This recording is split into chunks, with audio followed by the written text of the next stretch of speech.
একদম কলকাতার কাছেই সুন্দর গ্রাম্য পরিবেশে কি তোমরা সময় কাটাতে চাও, তাহলে কিন্তু এখানে চলেই আসতে হবে। মাত্র কলকাতা থেকে 8 ঘন্টার ডিস্টেন্স।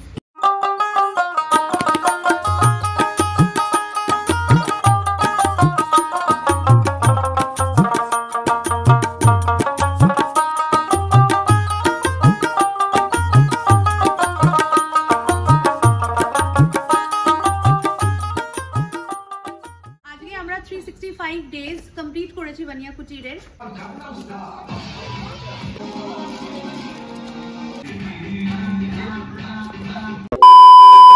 তো কলকাতার ব্যস্ত শহর থেকে একদিন কিংবা দুদিনের ছুটিতে একটা সুন্দর গ্রাম্য পরিবেশে কি তোমরা আসতে চাও?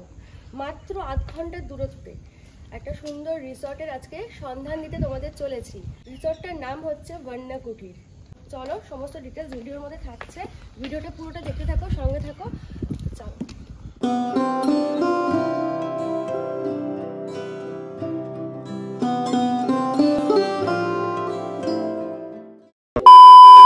ওয়েলকাম টু বন্যা কুটির। কালকে আমরা এখানে এসেছিলাম একটা ইনভিটেশনে, আর এই জায়গাটা আমার এক দিদির, তারা আমাদেরকে ইনভাইট করেছিল। কালকে বন্যা কুটিরের 1 বছর পূর্ণ হলো। সো কালকে রাতের বেলা আমরা এসেছিলাম, খুব ভালো লাগলো। তো রাতের বেলা ভিডিও সেরকমভাবে নেওয়া হয়নি বলে সকালবেলা নিচ্ছি। কালকে রাতে এখানেই স্টে করেছিলাম। আর এখানকার এনভায়রনমেন্টটা এতটাই সুন্দর, পুরো একটা গ্রাম্য পরিবেশ, এত সুন্দরভাবে সাজিয়েছে। আর রুমটাও বেশ ভালো, আর অনেকটা স্পেস নিয়ে রুমটা। আর এখানকার আতিথেয়তাটা ভীষণই ভালো লেগেছে। এখানকার যারা স্টাফ রয়েছে তারাও ভীষণ ভালো। তো একদিনের ছুটিতে বা ডে আউট করতে কিন্তু এখানে তোমরা চলেই আসতে পারো, খুব ভালো লাগবে। এখানে সুইমিং পুলও আছে, তো গরমকালে যদি তোমরা আসো তো সুইমিং পুলও বেশ এখানে এনজয় করতে পারো। এখানকার সব ইনফরমেশন তোমাদেরকে জানাচ্ছি। তো আমরা রওনা দিয়ে দিয়েছি বন্যা কুটিরের পথে। সায়েন্স সিটি থেকে বাসন্তী হাইওয়ে ধরে মাত্র 30 মিনিটেই কিন্তু তোমরা পৌঁছে যাবে বন্যা কুটিরে।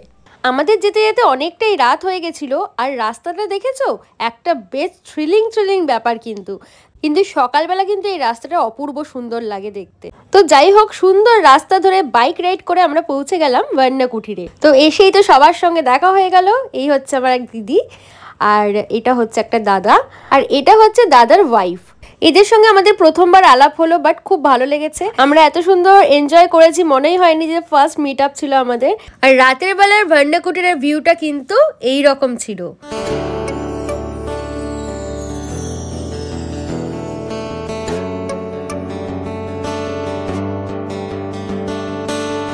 আর আজকে ছিল কিন্তু বন্যা কুটিরের 1 বছরের বার্থডে, আর তার সাথে এই দাদারও ছিল বার্থডে। তো দুটো জন্মদিনই কিন্তু একসাথে সেলিব্রেট হয়েছে এখানে। Happy birthday to you, happy birthday to you, happy birthday dear দাদা। হ্যাঁ, বন্যা কুটির। তো বার্থডে সেলিব্রেটের পর আমরা কিন্তু দোলনা চড়ছিলাম, এখানে এনজয় করছিলাম। তারপর এখানে চলে আসলো স্ন্যাক্সে ছিল অনেক রকমের আইটেমস। তো এবারে চলো বন্যা কুটিরের ব্যাপারে একটু জেনে নিই। সো আজকে আমরা 365 ডেজ কমপ্লিট করেছি বানিয়া কুটিরের। তো বেসিক্যালি এটা যখন আমরা স্টার্ট করি তখন একটা কিছু নোবেল উদ্দেশ্য নিয়ে স্টার্ট করেছিলাম। And we are very blessed কি within very short period of time আমরা প্রচুর মানুষের আশীর্বাদ, ভালোবাসা, সাজেশনস অ্যাজ ওয়েল অ্যাজ এবং গুড উইশেস পেয়েছি। And that is why we are here today. ও thank you each and every one of my team. ভিডিওটাকে লং না করে একজনকে ডাকতে চাইছি, বিকজ আমার অ্যাবসেন্সে যে ম্যানেজমেন্টটাকে দেখেছিল। So I would like to request Sahil, please come over and here and give a big clap for him. তো ডেফিনেটলি সাহিলকে আমি ডাকলাম, সাহিল প্রথম থেকে ছিল, দ্যাটস ওয়াই ওকে আজকে ইনভাইট করা হয়েছে for saying something about 2 words, because from the beginning he knows all the history of বানিয়া কুটির।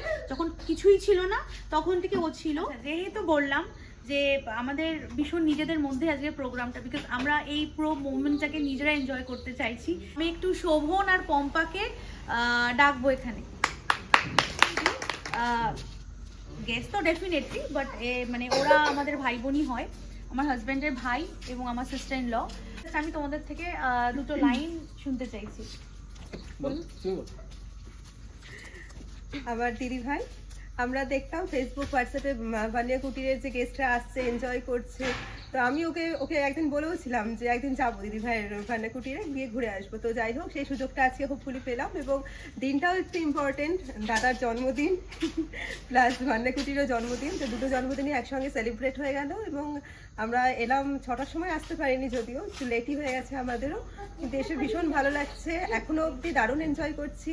And thanks to you, thank you for coming as well. খুব ভালো লাগছে আজকের ইভিনিংটা এনজয় করতে পারছি, এরকম একটা গ্রামের মাঝখানে এরকম একটা পরিবেশ, আর যে উদ্দেশ্য নিয়ে এটাকে করা, দাদা বৌদিরা যে উদ্দেশ্য নিয়ে এটাকে শুরু করেছে সেটা যেন ইন ফিউচারেও আরো ভালো জায়গায় পৌঁছাতে পারে। থ্যাংক ইউ সো মাচ সবাইকে, এবং আমার ফলোয়ার্স এবং আমার ভিউয়ার্স সবাইদেরকে বলছি থ্যাংক ইউ সো মাচ এত ভালোবাসা এবং এতটা বেশি সাপোর্ট দেওয়ার জন্য। ডেফিনেটলি ভবিষ্যতে আরো অনেক ভিডিওস আপনারা দেখতে পাবেন।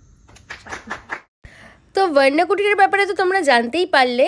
তো এখন এনজয় টাইম, তো আমরা এখানে ভীষণভাবে এনজয় করেছি ভান্ডা কুটিরের বার্থডে এবং দাদার বার্থডেতে। তো ভীষণভাবে নাচ গান হই হুল্লোড়, খুব মজা করেছি আমরা সবাই মিলে। আর এখানে যারা গ্রুপ নিয়ে আসবে তাদের কিন্তু সেমভাবে তোমরা মজা করতে পারবে, আর এখানে নো রেস্ট্রিকশন, নিজেরা একটা প্রাইভেসির মধ্যে আনন্দ করতে পারবে।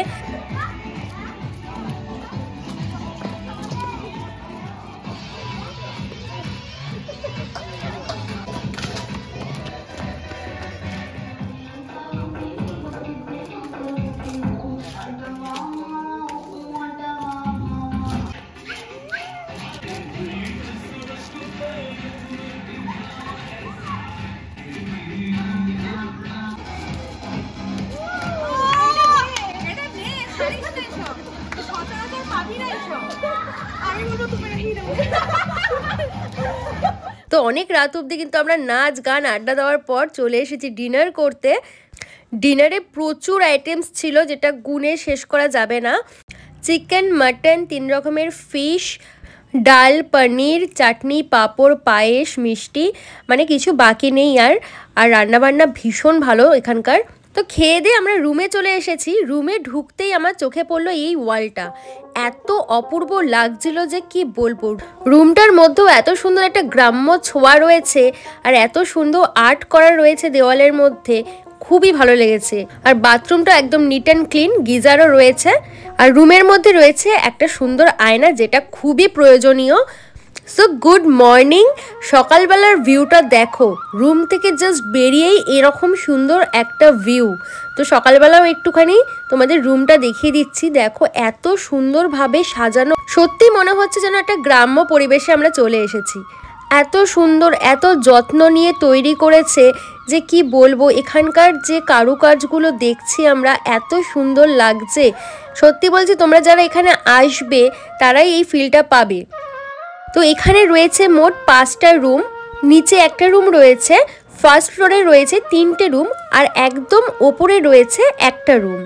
এবারে বলি এখানকার খরচা কীরকম। যদি তোমরা গ্রুপে আসো ডে আউটের জন্য, তাহলে পড়বে 1200 থেকে 1500 টাকার মধ্যে। তোমরা কতজন আসছো তার ওপর ভ্যারি করবে। আর যদি তোমরা এখানে স্টে করো তাহলে পার হেড পড়বে 2000 করে।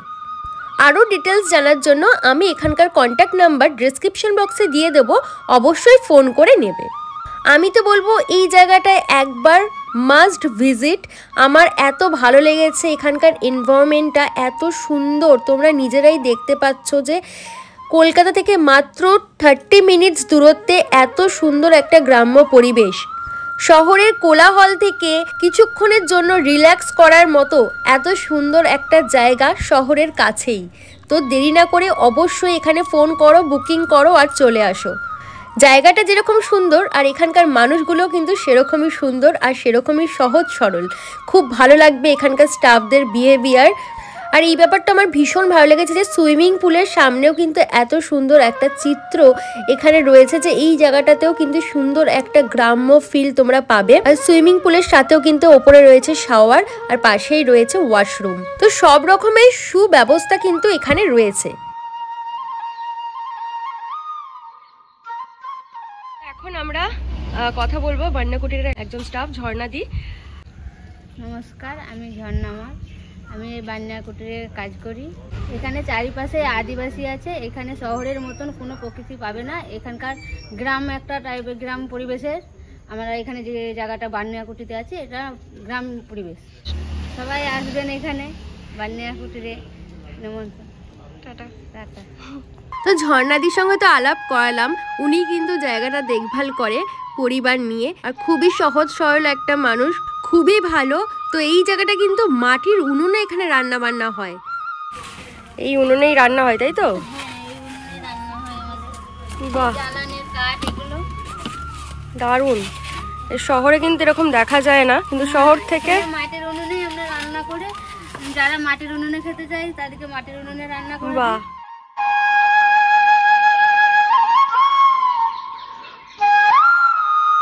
তোমরা কিন্তু এখানে চলেই আসতে পারো, একদম বাসন্তী হাইওয়ে ওপরে এই রিসর্টটা। সায়েন্স সিটি থেকে 16 কিলোমিটার। এখানকার একটা প্রাইভেসি রয়েছে যে তোমরা যে কজনই আসো একটু গ্রুপ নিয়ে আসলে এখানে বেশি ভালো হয়, কারণ এখানে একটা গ্রুপকেই বা একটা কাপলকে বা একটা ফ্যামিলিকেই এখানে একদিনে হোক দুদিনে হোক ওরকমভাবে স্টে করা হয়, যে তোমরা যদি একটা গ্রুপ আসো তো অন্য কেউ অ্যালাউ হবে না। তো এখানে প্রাইভেসিটা খুব ভালোভাবে মেনটেন করছে।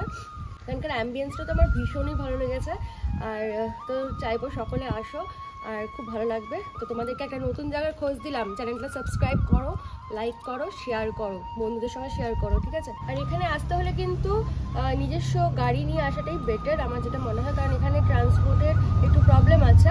তো নিজস্ব গাড়ি বা বাইক নিয়ে এখানে চলেই আসতে পারো, তাহলে সুবিধা হবে। আর গুগল ম্যাপের লিঙ্ক দিয়ে দিলে, ভান্না কুটির দিয়ে দিলেই কিন্তু একদম প্রপার ডিরেকশনে তোমরা পৌঁছে যাবে, ঠিক আছে? আর চলো এখন আমরা এখান থেকে বেরিয়ে যাবো। তো আজকের মতো টাটা, দেখা হবে নেক্সট ব্লগে। আর থ্যাংক ইউ সো মাচ এখানে এত সুন্দর একটা জায়গায় আমাদেরকে ইনভাইট করার জন্য।